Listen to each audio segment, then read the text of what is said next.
अस्सलामु अलैकुम वरहमतुल्लाहि वबरकातुह।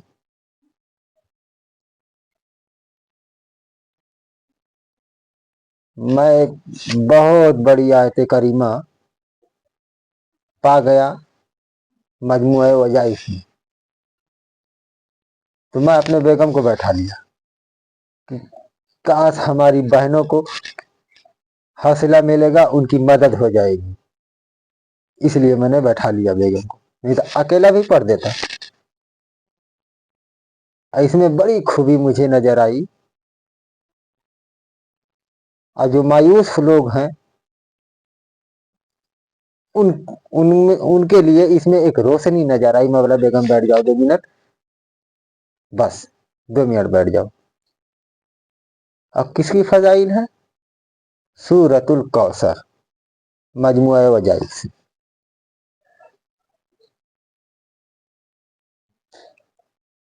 जिसकी औलाद ना बचती हो वह 41 दिन तक नमाज फजर के बाद रोजाना एक बार पढ़े।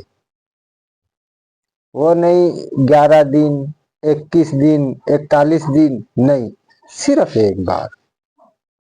कोई मेहनत नहीं लगी। इंशाअल्लाह जो औलाद होगी वो अल्लाह की रहमत से जिंदा वह सलामत रहेगी, जिंदा वह सलामत रहेगी। सूरह कौसर की इतनी फजाइल हैं, इतनी फजाइल हैं, इतनी फयूज़ बरकत हैं जिसको गिन ही नहीं सकता। क्यों? इन्ना आतैना कल कौसर। कौसर यानी कसीर, खैर कसीर। अरबी में कौसर को कहते ही हैं कसीर।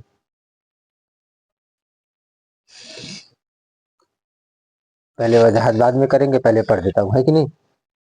इस सूरत को रोजाना एक मर्तबा पढ़ने का मामूल बना लेने से रिज्क में इस इजाफे का सबब बनेगा।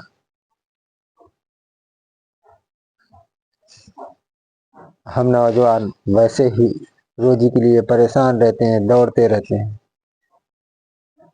तो सिर्फ एक बार का मामूल डेली आसान तरीका है हमारी माओ और बहनों के लिए भी।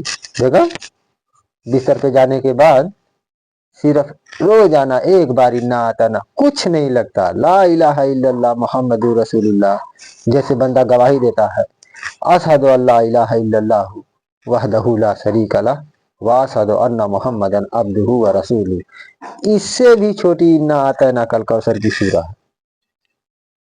बिल्कुल आसान है।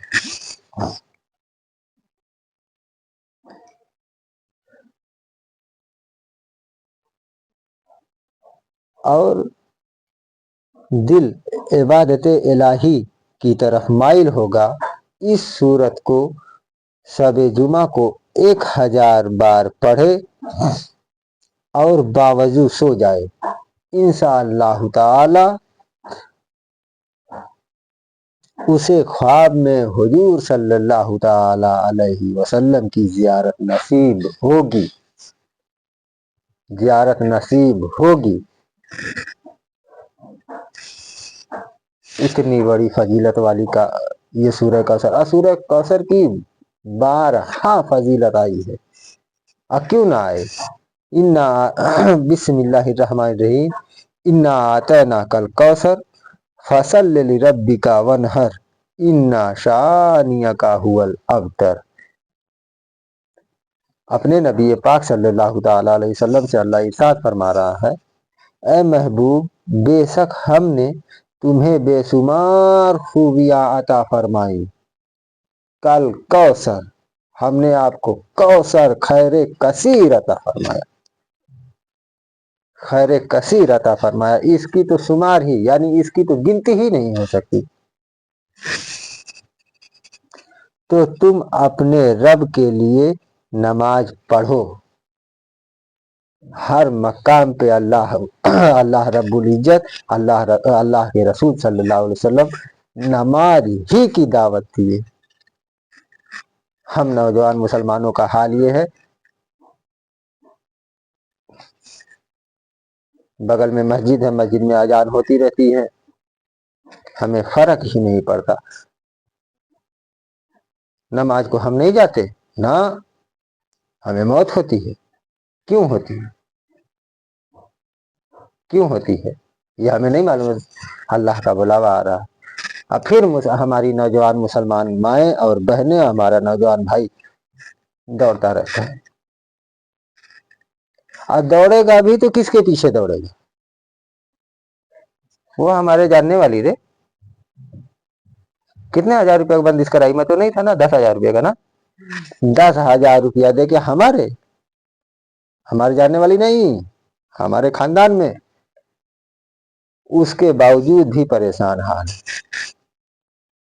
ओए नींबू पीर, बाबा जी आके घर को बंदिश करके गए, 10,000 रुपया लेके गए। मेरी बीबी को पता है, बेगम 10,000 रुपया लेके गई ना, वो लेके गया, उसका नाम है, नाम लेना ठीक नहीं है। कुछ फर्क नहीं, परेशान हाल उसी तरीके से।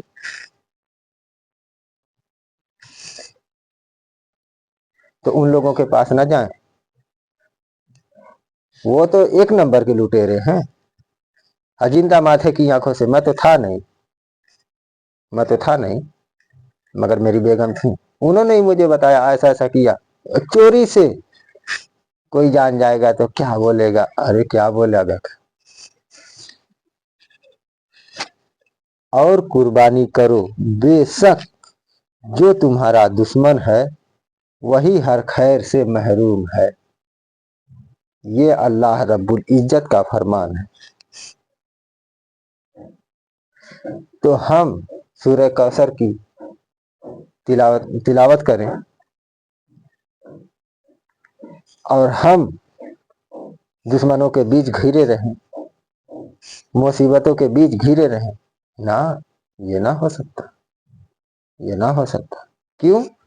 अल्लाह अपने हबीब के जरिए हम लोगों को कह रहा है। क्या कह रहा है? तो तुम अपने रब के लिए नमाज पढ़ो और कुर्बानी करो, बेशक जो तुम्हारा दुश्मन है वही हर खैर से महरूम है। तो जो नबी मुस्तफ़ा सल्लल्लाहु ताला अलैहि वसल्लम दुनिया में पैदा होते ही सबसे पहले सर सजदे में रखा, और रखने के बाद कहा या रब्बी हबली उम्मती, या अल्लाह मेरी उम्मत। जो नबी आते ही अल्लाह के आगे सर रख दिया हो, यानी सजदा करे, या रब्बी हबली उम्मती कहे, उसको रब कह रहा है नमाज पढ़ो। जो पैदा होते ही नमाज में सजदे में सर रख दिया। इतना खुलकर बोलने के लिए तो स्टेज पे लोग डरते हैं। क्यों डरते हैं? बुलाया नहीं जाएगा। मस्जिद में मौलवी साहब अगर नमाजियों से जिक्र कर दें तो इमाम साहब को निकाल दिया जाएगा। तो हम मुसलमानों में जो कमी है वो ये है कि अल्लाह खुद कह रहा है तुम अपने रब के लिए नमाज पढ़ो। हम नमाज ही में सबसे ज्यादा, आप मस्जिद में जाओ, मगरिब या ऐसा के दरमियान में चंद लोग नजर आते हैं ना, फजर में एक बंदा नजर आ। मैं खास करके नौजवानों से बात कर रहा हूं, क्योंकि अल्लाह उसके रसूल का, हमारे तमाम औलिया कराम का यही एक नारा है, नौजवानाना इस्लाम। इस्लाम की बका और बका अगर कायम है तो नौजवानों से। वही मस्जिद में नजर नहीं आते। अब बाबा जी के यहाँ 5,000 10,000 बंदिश कराने के लिए लोग चले जाते हैं। एक छोटी सी सूरत, किसी भी चीज का मामूल बनाना चाहिए। मैं तो सिर्फ इतना जानता हूँ, किसी भी चीज का मामूल बनाना चाहिए। बेगम मैं मामूल बना के रखा कि नहीं रखा? रखा ना। मैं ऐसे हवाई बात या लफाजी बाजी आप लोगों के सामने नहीं कर रहा ना, ऐसे ही नहीं आके बैठ। मेरी बेगम जानती हूँ, इन्हें भी दावत देता हूँ, इस चीज इसका ये फायदा है, इसका ये फायदा है, बेगम पढ़ा करो इसको। अल्हम्दुलिल्लाह, अल्लाह का शुक्र है, किसी को मनवाने की जरूरत नहीं, अल्लाह जानता है। पढ़ती भी है, ऐसी कोई बात नहीं। हाँ, ہاں دھیرے دھیرے جیسے جیسے معلومات کراتے جائیں گے ہم، ایسے ایسے ان کے دلوں میں اللہ اس کے رسول کی محبت بھرتی جائے گی. یہی تو میں چاہتا ہوں، یہی تو میں چاہتا ہوں. تو یہ بہت فضیلتوں والی سورہ ہے، سورہ کوثر. یہ نیبو پیر کو چھوڑیں، خود محنت کریں. جب تک آدمی محنت نہیں کرتا اس کو روٹی میسر نہیں ہوتی. تو ہم چاہتے ہیں کہ یہ چند لوگوں کے پاس جا کے اور نماز نہ پڑھے، قرآن کو دیکھیں بھی نہیں، ہمیں اللہ کا کلام پڑھنا بھی نہ پڑے، اور وہ تعویذ بنا کے دے دے گا ٹھیک ہو جائے گا. ارے بغیر گھر سے نکلے تو بچوں کے لیے کھانا نہیں آتا، اب بغیر پڑھے یا بغیر عمل کیے ہماری پریشانیاں دور ہو جائیں گی. یہ کیسے ہو سکتا؟ نہیں، یہ نہیں ہو سکتا. بس بیگم، بس چلو بس ہو گیا. بھولے نہیں، بھولے نہیں، ہم مسلمانوں میں جو کمزوری ہے وہ اسی چیز کی ہے. ہم نوجوانوں میں جو کمزوری ہے وہ اسی چیز کی ہے. کیونکہ ماتھے کی آنکھ سے دیکھتا ہوں مسجد پوری خالی پڑی رہتی. تو نماز کی طرف آئیں، اور یہ چھوٹی سی سورہ ہے، ہر قسم کا کام بنا دے گی. اس کو پڑھیں، اور اس کو نہ پڑھیں، یہ قرآن کریم کی سورہ. سب سے کمال کی بات تو یہ ہے کہ یہ قرآن کریم کی سورہ، اس لیے بات بہت لمبی ہو جائے گی. السلام علیکم ورحمۃ اللہ وبرکاتہ.